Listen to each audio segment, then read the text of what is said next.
காவிரி நதிநீர் பிரச்சினையில் காங்கிரஸ் மற்றும் பாரதிய ஜனதா ஆகிய இரு கட்சிகளும் தமிழக விவசாயிகளுக்கு துரோகம் இழைத்துவிட்டதாக முதலமைச்சர் ஜெயலலிதா தெரிவித்துள்ளார். கரூர் மக்களவை தொகுதி அதிமுக வேட்பாளர் தம்பிதுரையை ஆதரித்து ராயனூரில் பிரம்மாண்ட தேர்தல் பிரச்சார பொதுக்கூட்டம் நடைபெற்றது.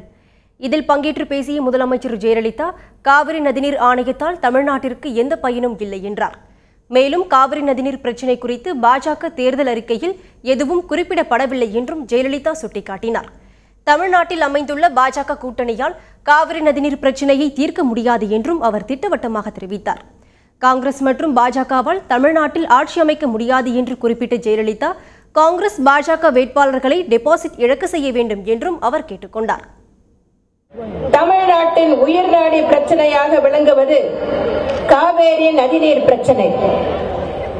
காங்கிரஸ் கட்சி தலைமையிலான மத்திய ஆட்சியாக இருந்தாலும் பாரதிய ஜனதா கட்சி தலைமையிலான மத்திய ஆட்சியாக இருந்தாலும் காவேரி பிரச்சனையை பொறுத்தவரையில் தமிழ்நாட்டிற்கு துரோகம் இழைப்பதையே வாடிக்கையாக கொண்டுள்ளனர். காவேரி நதிநீர் ஆணையத்தால் தமிழ்நாட்டிற்கு நீதி வழங்கப்படவே இல்லை.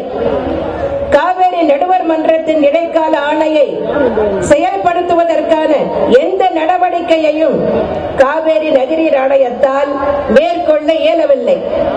அந்த அமைப்பால் தமிழகத்திற்கு எந்தவித பயனும் ஏற்படவில்லை.